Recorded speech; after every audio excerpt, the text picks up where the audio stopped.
episode 11 of Dissent into the Wormhole, where we discuss everything from ancient civilizations to modern day social issues and everything in between. I'm Les. And I'm Stevie J, and today we're going to take a deep dive into the world of propaganda. So grab that coffee, set that cruise control, and let's get into it. I am really interested into getting into this one because I feel like this is a topic that goes throughout ages. It does. And it's not something that is, I think for the most part, people know what propaganda is. They know that it's been used in the past, but they're really unsure if it's still used to this day. And in certain areas of the world, some just seem to think that it just wouldn't happen. Yeah. And well, it's a good point. And do you feel like it's been watered down a little bit, the term propaganda? Because it used to be a very negative term, like have a really negative connotation. And now it seems to be, it's like, it's just a bit of propaganda, like as if it's not a bad thing, or it's like just a given that there's going to be some propaganda. But right. But the thing is, like, when you look back on certain leaders, that's when it was a bad thing. When it was a bad thing because it was doing a bad thing, but that's what propaganda is. But because it's been spun into fake news, and fake news is just, that term is thrown around so willy-nilly that anyone could just turn and say, oh, well, fake news. Like, well, where's your backup? Like, where's your backup for that? So because we don't use it, like, it's the same thing. Fake news and propaganda is the same thing. That I think the whole thing has just been so media saturated that people just don't even hear it anymore. Yeah. They don't even hear it. Yeah. And well, the other thing that people don't use, like everybody uses their TV, their phone, their iPad, their iPad, their like whatever it is. One thing that people don't use a lot of, I feel, sadly, is the old noodle. They don't use their own. They don't use their own head to kind of decipher stuff, and so they hear the actual fake news or propaganda and believe that. Then when somebody tells them it's fake news, they believe that. Like whatever gets spat out, and it's normally associated with whatever the popular political party, the popular narrative is. It's all like that's what you believe. And that's what the majority of people believe. But I feel like, I might read the definition out from the Oxford Dictionary to get us going. Yes, because Yes, please. I feel like that's a good base to kind of set the tone. So the definition in the Oxford Dictionary of propaganda is information, especially of a biased or misleading nature, used to promote a political cause or point of view. So there's some really, really key words in there that definitely going to dive into, but I like the part there where it says bias and misleading, and I feel like that is two very, very key words in there, because it's information, but how true is it? Where did it come from, and who does it support, and who benefits? That's a question we always ask. Who benefits from it? So, what do you think about the definition? Well, I think honestly, I think it needs to be a little bit more drilled down for a lot of people. Like, I think if they went a little bit further into it, I don't know how the wording would go, but it just, once again, very watered down, I feel. What do you feel about it? I feel it's very, I don't know. It's just like, because propaganda is dangerous. It's a very, very dangerous thing if used on the masses to facilitate an idea. Yes. Well, that is false. I agree. Like, I think you're right. And much like we talked about earlier about the overall sense of propaganda being watered down, I feel like the definition is pretty watery as well, because even though it puts in there about being biased and misleading, it doesn't really give you the outcome of what propaganda is, which is, like you said, danger. It's dangerous. Yeah, because you could say, oh, well, it's misleading. It's like, well, most people are like, well, I have a good head on my shoulders. Like, I can't be misled. But we are all misled on a regular basis, no matter how intelligent we are. Yeah. Because if a lie, you can repeat a lie 1,000 times and eventually it becomes the truth. For everybody, it becomes the truth. So I think what they need to do is like in this, like the finish up that definition with, like you will be behaving in ways that you never thought possible. You will be believing in things that, you know, a few years ago you said that absolutely not, that's not true. The things that the propaganda can do to us as human beings, like in our own stability and our own centering, is terrifying. We're witnessing it now. We're witnessing the alteration of people's moral compasses, I want to say. Yeah, and that level of critical thinking is almost completely dissipated. It's like, this is what's being blasted the loudest. So listen to this. And it's funny that you brought up that quote about, you know, tell a lie 1,000 times and it becomes the truth, because the person who said that, Joseph Goebbels, the propaganda minister, that's right. They openly in the Nazi party had a propaganda minister, and that was him who said that. So and look where that ended up. It wasn't really good for a whole lot of people. So it's so true. And that the outcomes of propaganda, 9 times out of 10, I see as negative. I mean, you know, just going back to, you know, some examples, like that was World War II, you know, that quote you said from Joseph Goebbels, but World War I as well.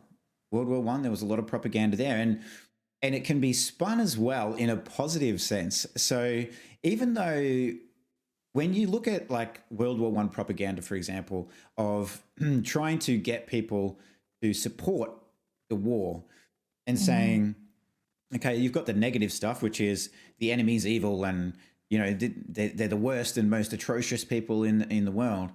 Then you've got the positive side too, which is be a patriot, fight for your country, you know, do the right thing, which is your favorite That's quote. my favorite saying. That's my favorite one. Do the right thing. Because then you think, well, if I don't do this, then I'm doing the wrong thing and then I'm a horrible human being. Yeah. But particularly with World War I mean, and this is probably, you know, a topic for another day, but in terms of wars maybe, but and how they get started.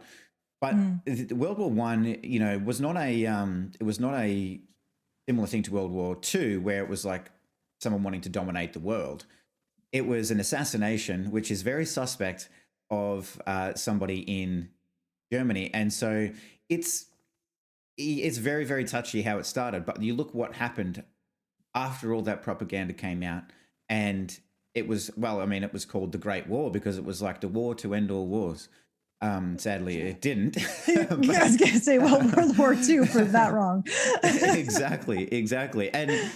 But that's just it. Like the propaganda started that. And I wanted to just put in there as well that, particularly with wars like World War I, all of these nations involved in them, the right side and the right thing to do and the right side to be on is simply just in the eye of the beholder. Because if you think the German soldiers were not also patriotic and wanting to fight for their country and, you know, all of those things, well, of course they were. Absolutely. And they would have been saying all the same things about the, you know, the Aussies, the Americans, the Canadians, like everybody who fought in World War I, they would have been saying exactly the same thing. Yeah. Yeah. We're doing it because we're patriotic and our country's the best. And everybody's, you know, that's their opinion and everyone's right in their opinion. So, but I think because they were, you know, obviously journalism was different and they didn't have social media. So it was easier to blanket whatever narrative they wanted at that time. At that time, they could blanket with whatever they wanted. Yeah. And if a rogue journalist got out of hand, well, you just took care of him quietly. Yeah. And so it was just easier to manipulate the minds of the people, to have them thinking that they were under attack, that they had to protect their country. And if they didn't protect their country, then they were just horrible, horrible people. And, oh, what are my neighbors going to think is really the biggest thing. What are my neighbors going to think if I don't support this war, which I don't, but now I have to pretend I do. And the more and more you are out in it, and you're listening to it and it's all you hear all day long, well, eventually it's going to sink in. Yeah. Eventually. Yeah. 100%. It's just over and over again, the repetitive nature of it. And in those days, the communications with people like your neighbors was more in person. Like it was that more in person. So you had that added level of emotion behind it too, because it was person to person. And the shame, that people felt in World War I and World War II, those people who couldn't enlist, couldn't go and fight. There was so many suicides of people who, these guys who were either medically unable to enlist or, for some other reason couldn't enlist. And they felt so ashamed that they would take their own lives, and to me, that's just a huge, huge travesty of humanity. And propaganda has a big part to play in that because, like you just said, neighbors, everybody, looking at you like, why aren't you going to fight? Like, what's wrong with you? Why aren't you doing your bit? Yeah. Why are you down at the local drinking your beer when, my hubby is over there? What's the matter? Right. Exactly. And I wonder if somewhere along the way in their heads, they thought, I'm not a real man because I'm not over there fighting. Like, I wonder if that ever got into their ears somehow. That's just a shame. Just a shame, because we don't know what these people, could have done for the world. We don't know. But yet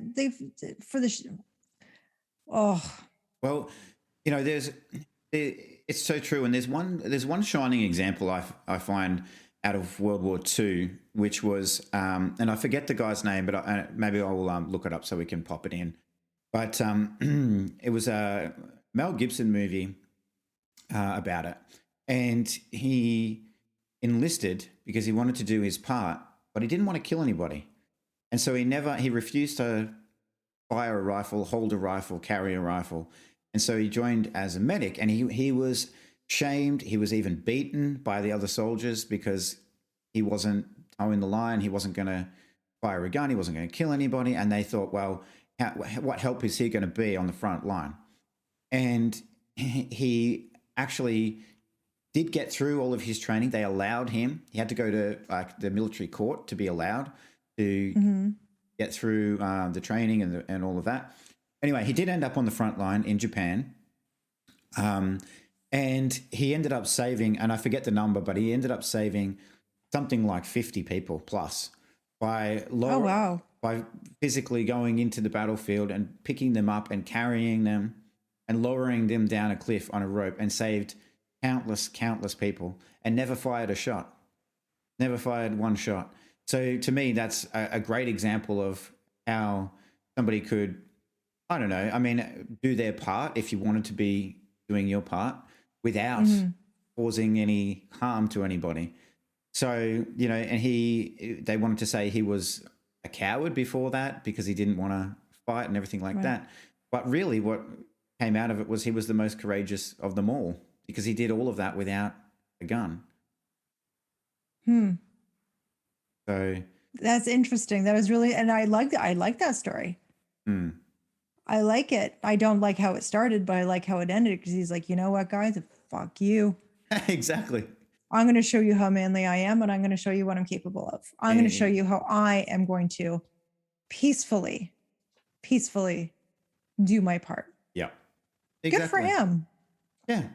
And so, there's that sort of thing. People like that exist, which is a great thing. And more stories like that, I'm sure, do exist as well. We just don't hear about them. But when it comes to propaganda, though, the impact, like you look at what someone like that who just wanted to do good, didn't want to hurt anybody, and look at how the propaganda impacted him, because the propaganda was what made all of those other soldiers in his platoon, all of those other people, point that finger of shame at him and say, how could you do this?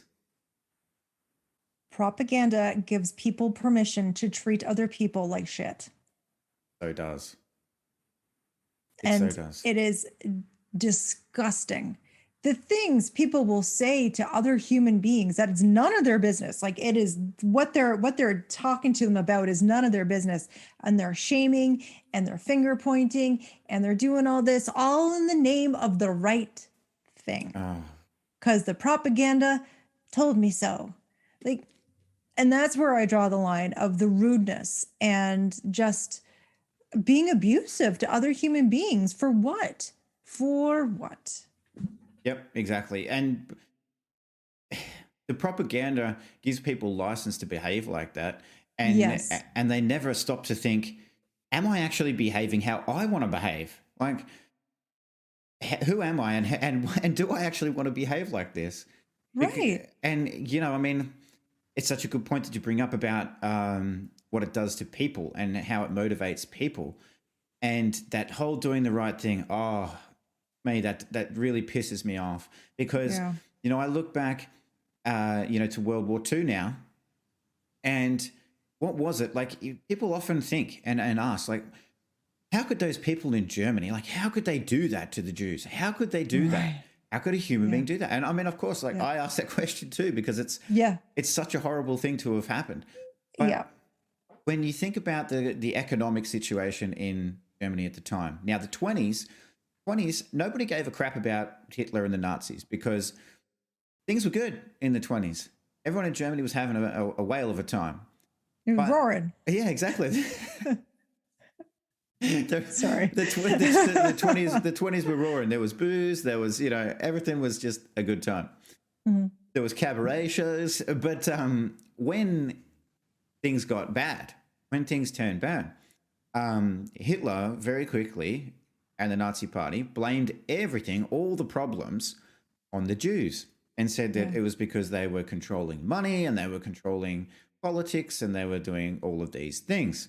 Yeah. And so when he coupled the propaganda with the real crisis that was going on, which is, evident in everybody's lives, like they couldn't get food, they couldn't live, all of those things. When they couple it with that, well, everybody starts going, well, that's the easy way out. Like if I just go along with this, that's a way out of this crisis. Yeah. Well, fear. Propaganda instills fear. Mm-hmm. Fear stops us from thinking critically and logically. And that will lead us to looking for an outside source to tell us what to do.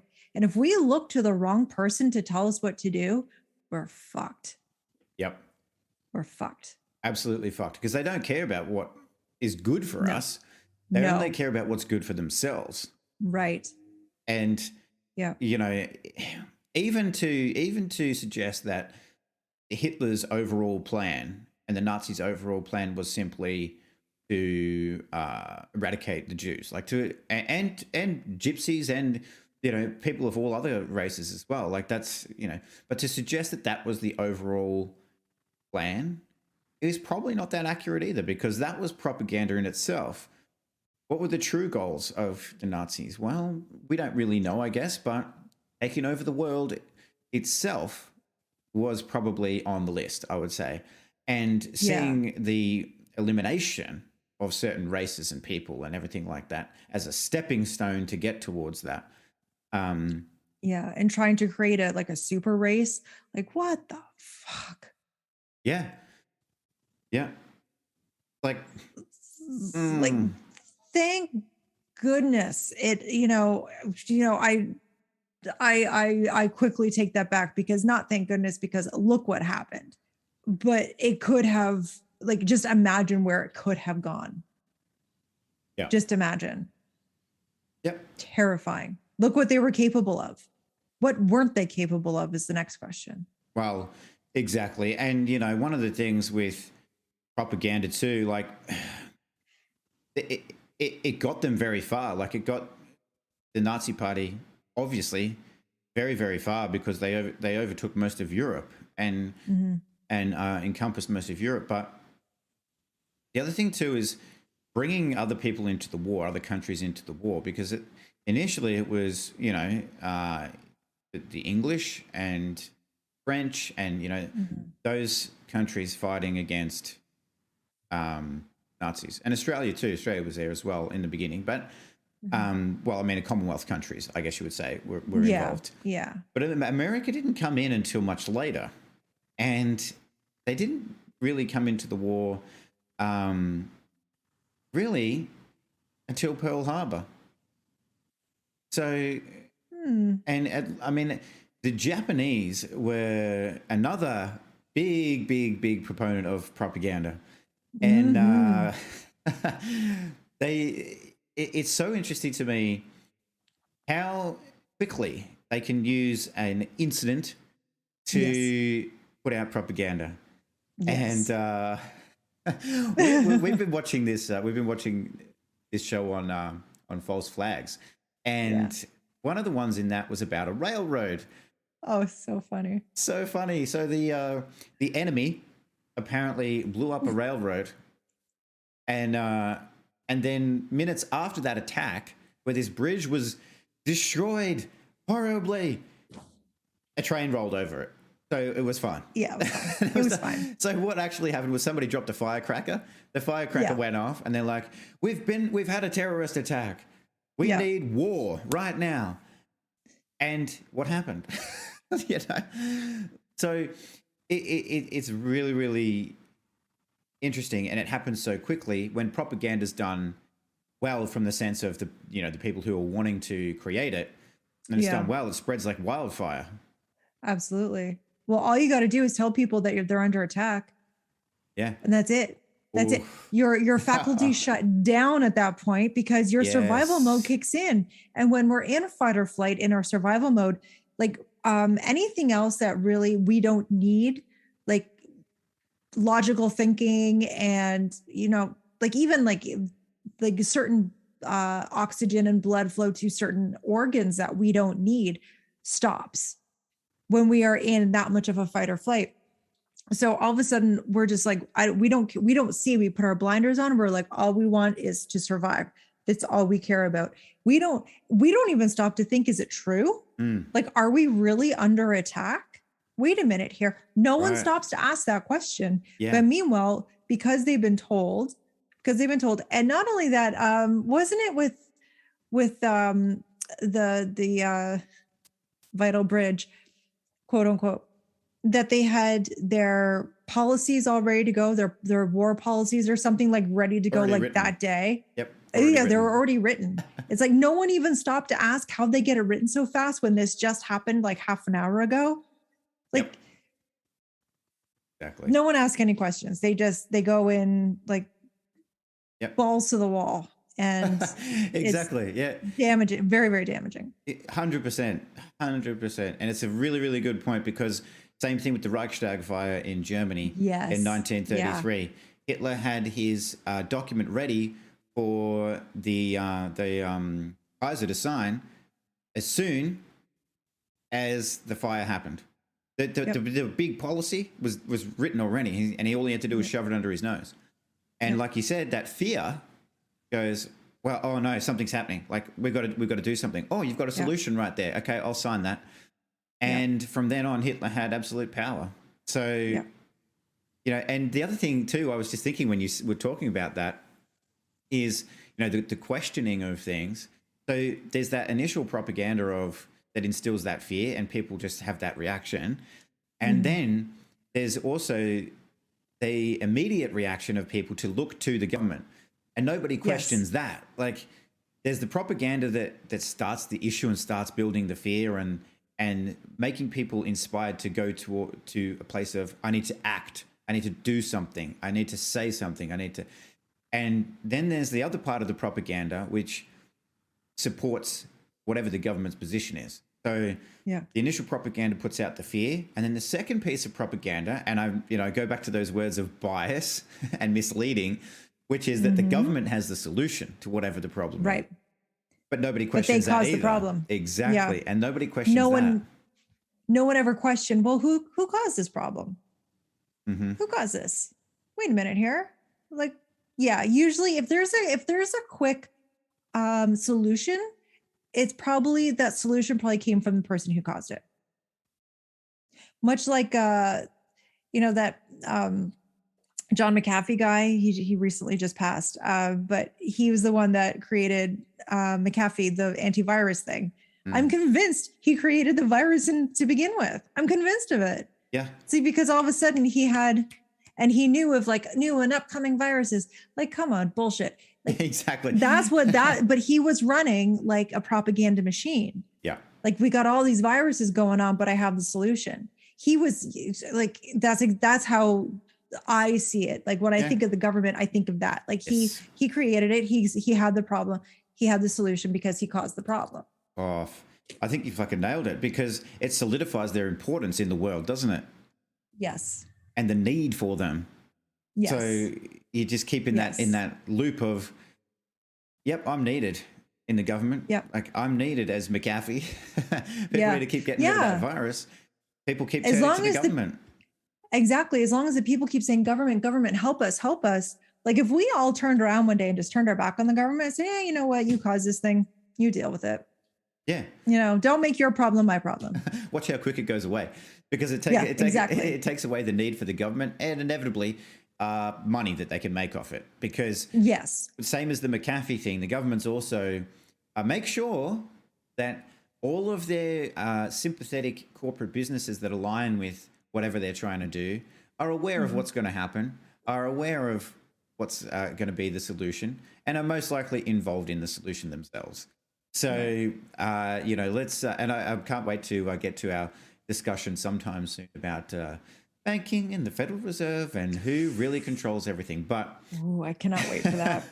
That might be another two-parter as well, actually. I think so. Yeah.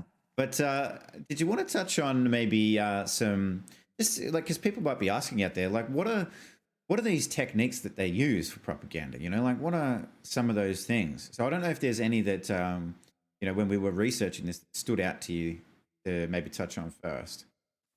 So there's actually a whole bunch of techniques to, you know, to look out for. And the first one is actually name calling or stereotyping, giving a person or an idea a bad label by using an easy to remember name. This is used to make us reject and condemn a person or idea without examining what the label really means. So the examples are Republican, tree hugger, been called that many times in my life, Nazi, environmentalist, and special interest group. So really, like, as I bring that up, that I've been called a tree hugger, a hippie. I've been called all those things, a granola, you know, granola cruncher. And really, and what these people tried to do was make it into a bad thing, like the way I live my life and the way I like to think, because it makes me happy to think that way, a bad thing. Yeah. Because it scares them, because I'm not buying into their hoo-ha. I'm not buying into it. Well, it's bullshit. They're buying into their bullshit. That's, you know, and exactly. When you really break that down, it's the negative connotation that goes with it, and that's the propaganda part. Like, what is wrong with hugging a tree? Nothing. What's wrong with eating granola? Nothing. You know, and so what it really is a questioning, like you said, against their belief system, and their belief system comes from that propaganda. So it's such a good point, though, the name calling, or, you know, you could take it to another scenario of, you know, where you get called an ist of some kind, like you're a misogynist, you're a racist, you're, you know, so you get put into this group, and that group by default is bad. So you're now one of them, which therefore means you're dismissed. You're bad. Everything you say is dismissed. Yeah. And that's the problem. And a lot of people will automatically do it and not even sit down and hear your thoughts and theories around it. They'll just say, oh, you're not with us. You're out. Yes. You are out. And I think I think when people, this is the one that gets me. And this is the one that, you know, obviously people are calling all sorts of people, all sorts of names, you know, like even today, for whatever reason. But calling someone an idiot and calling them stupid for having a belief system actually shows, like, if I turned around and said, Stevie, you're an idiot because you think that. Well, that actually showed my low IQ. Right. Because I don't have an argument for my belief system. Well, that's just it. Like, in that scenario, if my question back to you was, why? Yeah. What would the answer be? You're an idiot. Exactly. It just keeps going. Yeah, that's all I have. It just keep going and going and going. Yeah. But unfortunately for a lot of people, because their self-esteem is kind of, you know, low, which is unfortunate, but, you know, society-wise, that's where we're at, that most people would just say, oh, fuck, I guess I'm an idiot, and put their tail between their legs and go home. Yeah. and not probably ever voice their opinion on that ever again because one person called them an idiot. I want those people to know, if you're doing that, please stop, because it's showing, like, it's just showing that you have no empathy. It's showing that you have no defense for your argument whatsoever. Because once you start dismissing the person and not the issue, because what you're doing is you've taken away the thing that you're talking about. You're taking away this thing and you've made it personal. Yeah. And it's not personal. It's just, it's an opinion. Yeah. It's an opinion. It's like, I just don't think people realize that being your answer, your comeback when someone has a question or a different belief or a different thought system, it's not very sexy. Not sexy at all. And you know, the other thing with that too is when people don't have an argument, they don't have something to discuss, like they don't actually have a point of view, it's just simply you're an idiot. What I find is that's such a shame, because there is a place, you know, where we can have discussions. We don't all have to agree on everything. And I think people need to see that as a great opportunity to maybe learn something as well, like be open to what the other person might be thinking. You know, instead of saying, you granola, I was going to say granola hugging, granola eating, tree hugging hippie, instead of saying that and dismissing the person, go and say to them, what motivates you and what inspires you to hug that tree? Yep. Can we talk about that? I'm really curious to learn your thoughts on that and why you do that. You may not end up agreeing after they explain. You don't have to agree, but at least you'll have an understanding of where that person's coming from and what their motivations are and their inspirations and all of those sorts of things. Yeah. Because we're all too quick to dismiss everybody and anything. Yeah. And, you know, that brings me to one that I wanted to point out off the list of, you know, things to recognize, and that's deification. So associating the message, whatever the propaganda message is, with religion. Now, if we rewind a little bit, to the witch trials and the Inquisition. Now, that was instigated by the church based on, well, nothing. The church wanting more control and more power through fear. How can they create that fear? Let's tell everyone there's witches. And who's got the solution? The church. We do. Yeah. And so we got all these brutal ways of how you can all figure out if somebody's a witch. And it's also a way at the same time of stamping out any of those kind of, you know, more esoteric kind of viewpoints or spiritual viewpoints. So, but you fast forward back to today, and it's still the same without the, you know, burning at the stake and all of those sorts of things. But but it's a burning at the stake in a social sense, because what they do is they align their message with God, and they'll say, this is, you know, to do this for God. We need to do this thing for God. If we don't do this for God, he'll be mad. Like, so that propaganda is still there. And whenever they pick a message, whatever their propaganda message is they want, they align it with religion, and it gives it some sort of credence. And then it basically says to everyone who's religious, if you don't believe what we're saying and you don't support what we're saying, you don't support God and you're not religious. Right. And you're out. And you're out. You are gone. And for a lot of people, that's all they have. God bless them. That's all they have. Yep.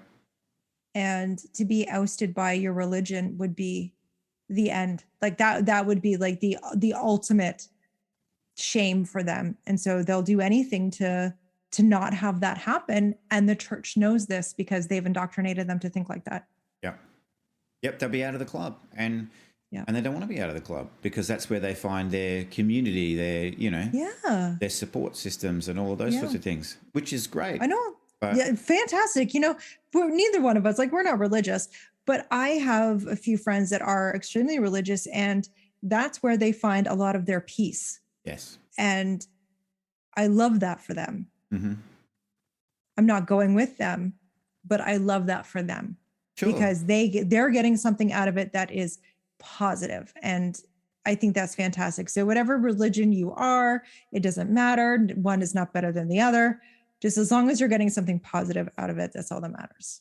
Yeah, exactly. And I would say I agree with you 100%. Like, we're not religious, but you can still appreciate people doing positive things. And I mean, I see a lot of positivity coming out of those, church groups and things like that. Yep. But what I would say to those people also as well, to, the masses, is if you see something negative happening within your religion or within your community, whatever it is, I would say, don't just go along with it. Ask some questions. Try and figure out more. If it's making you feel uneasy as a genuinely good person, then there's probably something wrong with it. There's probably something further to look at there. Yeah. But it's such a slimy trick from people pushing propaganda to align it with religion and say, oh, this is like essentially a message from God. Like, and if you don't believe it, you don't believe him. Exactly. And then, then we don't want anything to do with you. And that's such a shame, but it's easy for them, right? It's very easy for propaganda to be weaponized in that way. For them to get the outcome that they're looking for. Yeah. 100%. Absolutely. I like this one, bandwagon. I like this one. It says the common propaganda method is when the speaker tries to convince us to accept their point of view, or else we will miss out on something really good. So I like that one because you hear this one a lot. Like, you don't want to miss out. You don't want to be the only one. Like, all your neighbors are doing it. Why aren't you? Like, because society-wise, we for the most part, we don't want to be left out. Everyone's got goddamn FOMO for some reason. But that's what they do. They'll say, you're going to be the only one without. You're going to be lesser than. There it is. You are going to be lesser than everybody else, and everyone is already feeling lesser than everybody else. So they're like, I can't feel any lesser than that I already am. Sign me up. Like they hit you in that emotional underbelly of all our insecurities and all our everything, and they just get you. You're like, I'm in. Yeah, I'm in. I don't care what I need to do. I'm in. Yeah, and what comes with that, with hopping in that bandwagon, is a lovely blanket of security in feeling like you're a part of something, and feeling like you're safe, secure. Nobody's going to question you. Nobody's going to say anything negative towards or do anything negative towards you, because you're on that bandwagon, on that bumpy road with a nice blanket over you. So you're safe and secure. So it's a really I say good tactic that these people use because it works. Like the people who are trying to do the bad things, they use that tactic because they know it works, because people will very quickly go, oh, I'm going to jump over there and get on that thing, because if I don't, then I'm going to be left behind and I could be unsafe. Like, I want my blankie. I want to be safe. Yes, exactly. No, it's so true. I want my blankie. I need my security blanket. And someone's threatening to take that security blanket away. I don't think so. Exactly. It gets you. The scapegoat, obviously the scapegoat is something to look out for. If someone is pointing fingers at other people to say they're the problem over there, like Hitler kept saying that the Jewish folk were dirty and lice infected, and that's why we had to get rid of them. And I don't know about you, Stevie, but I'm kind of seeing us going in that direction this day and age, of a certain group of people is unhealthy. They're making the rest of us sick. And I don't know, it just sounds a lot like a shame tactic. It sounds a lot like a reason for other people to attack other people. But it says this often use a guilt by association to deflect scrutiny away from the issues. It transfers blame to one person or group of people without investigating the complexities of the issue. Exactly. So, and I agree with you what you're saying about what's happening right now, because, you like you said, you flash back to Germany, and it turned into us and them very quickly. And because of the propaganda saying that the Jewish folk were dirty and unclean and they were causing all these problems, then, fast forward back to now, and, certain group of people are, causing problems. They're Yep. unclean. They're not healthy. They're spreading disease potentially. Yes. But the reality is, and like that last part of what you just read there about without actually going into and investigating the details behind it. Exactly. Well, exactly. And people just so quickly throw logic out the window. You know what I mean? Yep. Like it's never in history when it comes to medication has it ever been mandated that you have something. Right. Never has a workplace sent an email to every staff member saying, we need you to tell us your vaccination history right now. Like, tell us if you've had a jab. Now, I don't care what people do. That's the thing. Like, I don't care if somebody wants to go get it. I don't care if they're running so fast, you know, their legs can't keep up to go and get jabbed. Right. Good for you. Good for you. Go. Perfect. Everyone, and that's my entire point, is that everyone should have the freedom to do whatever they feel is best for them.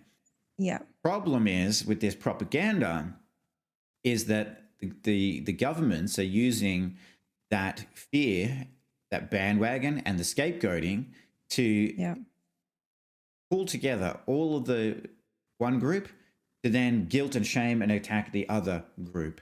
Yes. And that to me is very, very wrong. And what they've cleverly done, though, the governments, is instead of making themselves to blame, they're making people to blame, everyday people to blame. Yeah, it's a group of people. That's right. So one group is a scapegoat.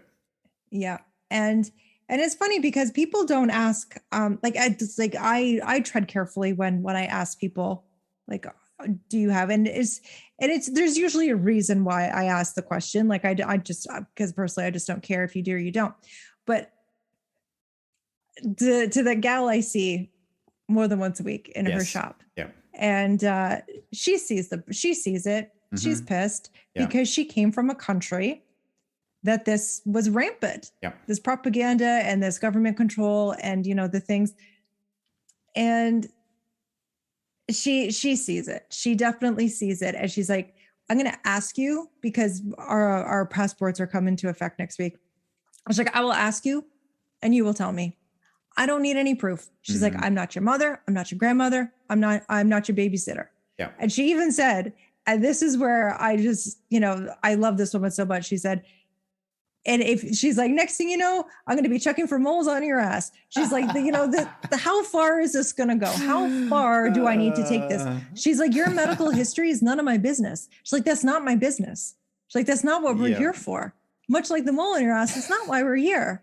That's such a good example, like, and such a good thing to say, like, what's going to happen next? Like, you walk into a coffee shop and you're like, all right, drop your pants, take them off. Yeah. Like, yep. Let me see. Let me see what you got.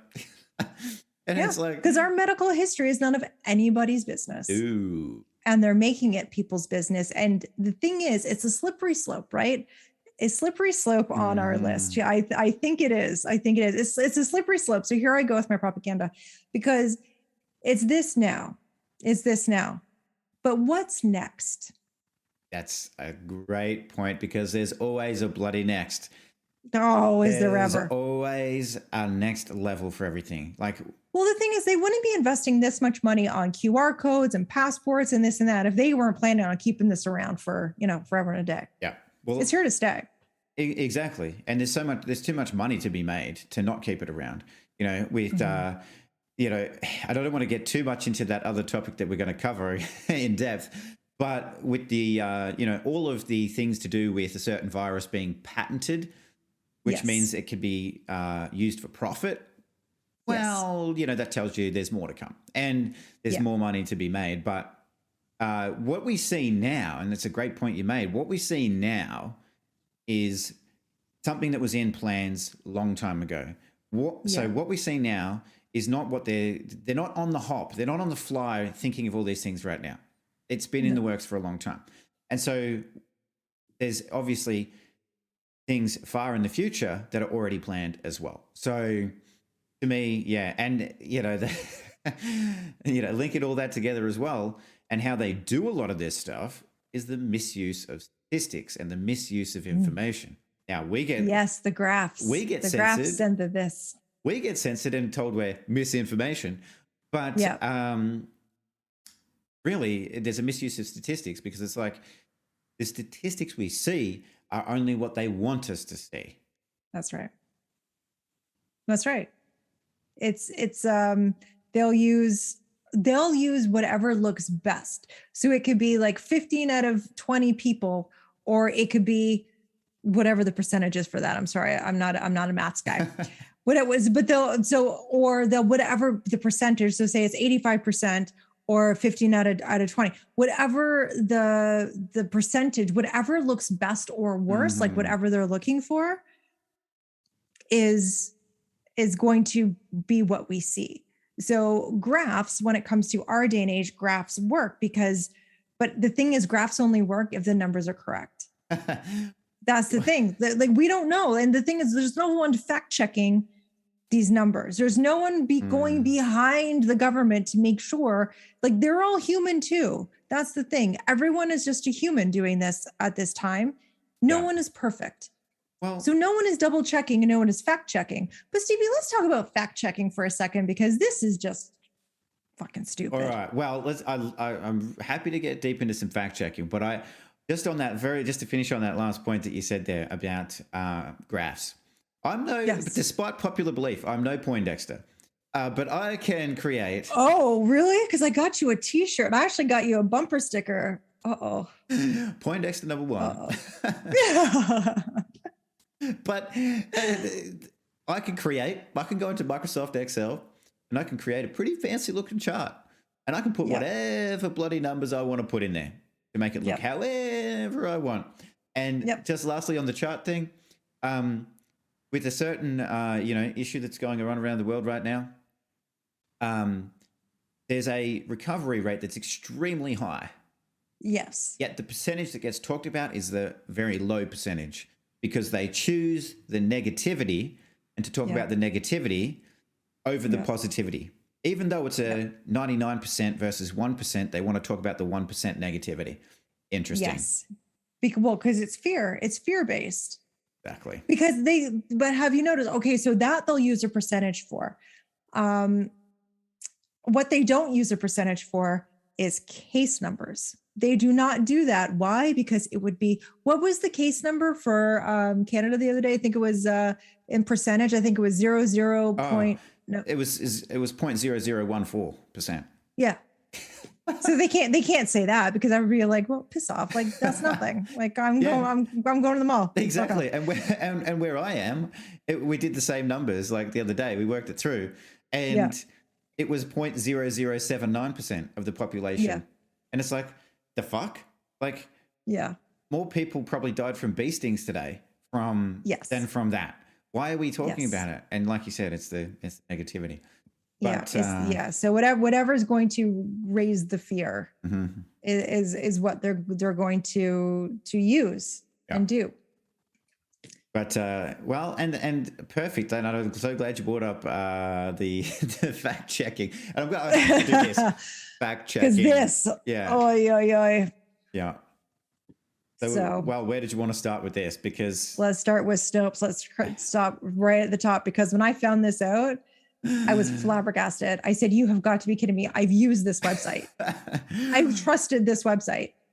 Right. So Snopes, I mean, and me too, Mike, this one blew the top off my noggin as well, because I'm like, hang on a minute. Snopes was started by just two random people with no journalistic experience, no investigating experience. It was just basically a dude and a Sheila, and they just went, hey, let's just start a fact-checking website. And they did, and it became one of the most popular and referenced fact-checking websites in the world. Yeah. But they actually use Google as their primary source of fact-checking.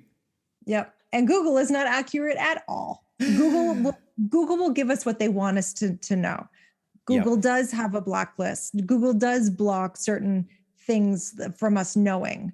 Yep. And things will shift. Like this time 2 years ago, that if you Googled a certain search term, one thing would come up. But if you Google the same search term now, word for word, it would be an entirely different thing, because it's an entirely different narrative in this era that we live in now.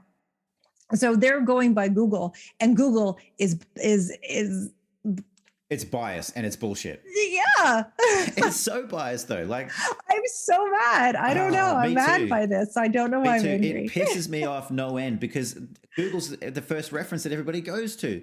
Like, everybody goes to Google and they're like, oh, well, I'm going to take this a step further. I'm going to check on Snopes to make sure that Google's right. But loop-de-loop, Snopes is using Google to fact check. Yeah. And very, very much influenced by donors and people who have invested in these companies. Now, it's also worth mentioning that the dude of the couple who started Snopes was charged for embezzlement. And so, like, somebody who's clearly a liar. Yeah. And we're supposed to believe this person. And I mean, people would not, I imagine, almost fucking nobody knows about this doctor, but Dr. Mike Vitz, who was somebody who came out against, who is a very, very well-renowned doctor, or at least was, but came out against some of the COVID research, and her entire life was ruined. Now, Snopes did a fact check, and they said she was arrested and charged with certain things. But lo and behold, we've seen the legal documents, and no, she was never actually arrested and charged for anything. So she was arrested, but she was never charged. Right. Sorry, she was arrested, never charged, and there was no warrants ever issued against her. No, there was no evidence. They had nothing against her. Yep. Absolutely nothing except the fact that she was going against the narrative. That was her only crime. She was going against the narrative. And these two people, because they are given money by the powers that be to say these things, said absolutely. And then what happened?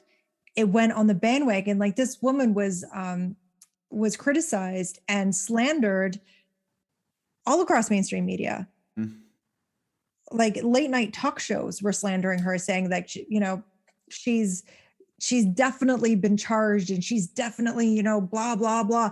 And it wasn't true at all. Her name is just destroyed. Her life was destroyed by these people. Yep. This is why we have to be very careful about how loud we get about how bad things are. Yes. Or how bad people are. Yes. And how quickly we jump onto that too, because I find with social media, and especially on the Twitterverse, like, people just get on there and then like they see, oh, something to be angry about. I'm going to be angry at that person, or, they must be crazy. But what I would so encourage people to do is ask the question of why is this being blasted so widespread that this person's crazy? I need to know for myself. Like, I want to know for myself, like, what, there's got to be more to this. And not saying it's easy, because to try and find that information, Google owns 90-something% of all search traffic. So, and they are 100% blacklisting topics, like you said. And that was confirmed by a Google employee who worked there. Yeah. So, I mean, and then you move on to things like Facebook, and PolitiFact is the next one that's on the list. Polita don't. Yeah. PolitiFact. So they are another fact-checking site. And I went on there today, and a lot of the things that they're debunking is everything that's negative about the vaccines. Everything that's negative about the vaccine. And well, if you've had the vaccine, for the most of us, for the most people, most of the humans that have had the vaccine, you've had some sort of uncomfortable experience with it. Like, there's not very many people that I've spoken to. They're like, oh, it was a breeze. It was no problem. Like, there's usually someone with a problem. Yeah. So fact checker is PolitiFact. So fact checker is Facebook, right? PolitiFact is Facebook. Yes, Google, and they're funded by Pointer. Yes. Like, they're connected to Pointer, and Pointer is funded by Google and the Bill and Melinda Gates Foundation. Yep. These two, the Gates couple, have their fingers in a lot of things that I don't think they're qualified to have their fingers in, but this is just my opinion. But they're putting their money in very interesting places, and putting their opinion and their influence in certain places. And it's just a little suspicious. I find it very suspicious, very, very suspicious. And, that doctor we were talking about, Dr. Mike Vitz, who had her life ruined, all of these fact-checking websites were in a race to quickly put out that she was a liar and she was, saying mistruths and everything like that. So drawing that back to Bill and Melinda Gates, who are often viewed in a public sense as these amazing people who are just so giving and generous, and they're doing so much for humanity and all of that. It's all bullshit. I'm sorry. I'm just going to say it. Like, it's bullshit. Yeah, it is bullshit. Bill and Melinda Gates are not good people, and they're not doing good things for the planet. No matter how much they tell you they are not. Just ask India. The government of India legally kicked out Bill and Melinda Gates from India. And when I say Bill and Melinda Gates, I mean the foundation that was illegally administering vaccines, and this wasn't for COVID, but illegally administering vaccines to children without consent of parents, vaccines that were not approved for use, and all of these things. It was experimental, and it was causing so much bodily harm to the people of India that the government actually did an investigation and said, no, you're not allowed. Get out. You're not allowed in our country anymore. If that doesn't tell you what you need to know, well... Yeah. Yeah. And unfortunately, because, money talks, and because they do have all the money in the world, that, Bezos would beg to differ, but they have a lot of money. And because of that, we tend to, I don't know why, and we're going to do another episode on this, on why we believe people but for some reason we just follow them and we believe them, and we follow their feet and say, tell us what to do just because he's got money. Well, just like, if he didn't have his money, he'd just be some dude. You wouldn't be asking him his opinion if he didn't have the money. Yeah. Like, his money is funding a lot of things, but how much does he actually know? Like, I got some questions. Like, I could have $1 zillion in my bank account, but don't you ever come to me asking me what you should do with your life, like with your health and your life, and for your own, like, what you should do to be happy, because I don't know. Yeah. I can help you. If you have an idea, I can help you get there. It's my job to help you get there, but I can't tell you what to do. Yeah, that's right. Well, and it doesn't matter how much money I have in my bank account. I can't do it. Yeah. But for some reason, Bill can. It's incredible. Yeah. Well, and that's the question. Like, when did money equal credibility? Like, when did wealth equal credibility? I missed that. Like, I must have missed the Memo, because I missed it too. So maybe I'll have to go finding Memo. But we that's one. It is one. we do. We have this, like, as a society, we have this innate almost belief that if we have two people in front of us, one is rich as hell and one's a poor person, that we should believe the rich person over the poor person. Right. Yeah. Instead of asking that, or having that, like, positive inquiry into why, like, what is this person saying, and what is that person saying, and what do I believe from that? We just go, oh, rich guy said it, must be true. Yeah. Yeah. Yeah. No. I'm sorry, you're ridiculous. No. Yeah. Me too. Like, do you think I'm going to go to Elon Musk and say, hey, Muskie, about my health? What do you think? What do you think I should do? Like, tell me what to do, because I don't know. Yeah, I got this rash, Muskie. Like, what? You want to see? I ask. Kiss it while you're there. Exactly. And sling me 100 mil. Why not? Yeah, exactly. For the pleasure of kissing my ass. For the privilege of kissing my ass. Well, I don't know if there was anything else you wanted to touch on, but I feel like we've had a pretty good discussion today, pretty in depth about propaganda. But is there anything else you want to bring up? That librarian thing from the university. Oh, Nelly. Okay, so the Cornell University Library has how to spot fake news. And for a lot of them, they're fantastic. Well done, Cornell. So I'm actually going to put this up for our YouTube viewers, but it says, consider the source. Click away from the story to investigate the site, its mission, and its contact info. Great advice. Read beyond. More great advice. Headlines can be outrageous in an effort to get clicks. What's the whole story? Very good, because a lot of people only read the headline and they don't go any further. Like, I read a headline yesterday that said that Emilia Clarke is going to be suiting up as Mira in Aquaman 2. Not even close. Not even close. That wasn't even close to what the article was about. It was about how someone super transposed. Yeah, but it gets the clicks, right? It got the click, right? Because they know that's what people want. Check the author. Do a quick search on the author. Are they credible? Are they real? Another good point. Supporting sources. Click on those links. Determine if the info given actually supports the story. Fair enough. Check the date. Reposting old news stories doesn't mean they're relevant to current events. Okay. Is it a joke? Some things are just satire and they are a joke. Is it a joke? Can you take a joke? Okay. Check your own biases. Consider if your own beliefs could affect your judgment. Good point. And for the piece de resistance, ask the expert.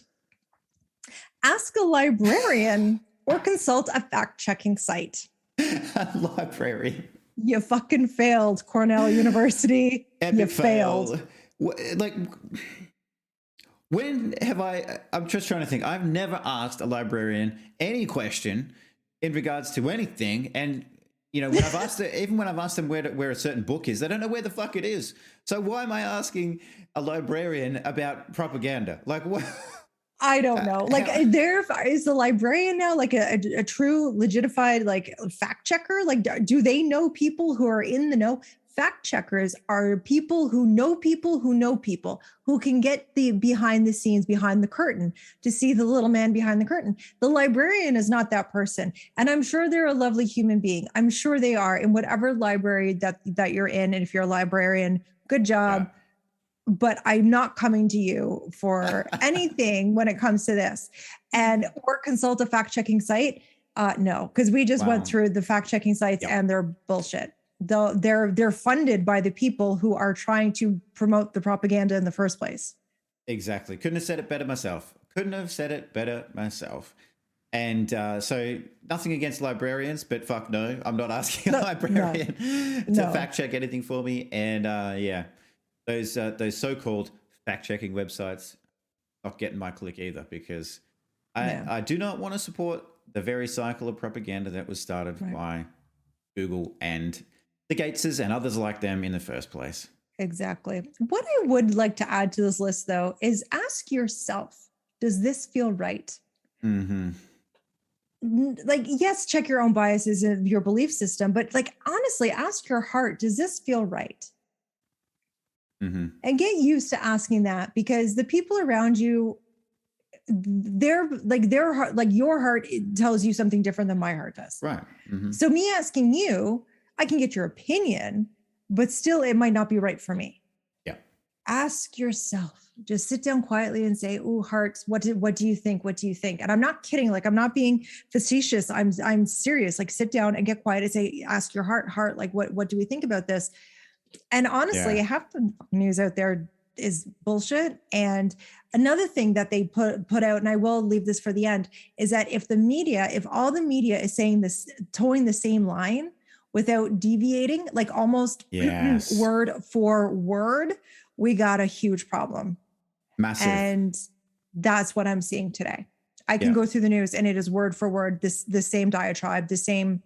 It's like one person wrote it and it got all sent out to the mass media outlets and said, here, read this. Almost like an email got sent out to all of them at once to say, funny how that happens. This is what you should say.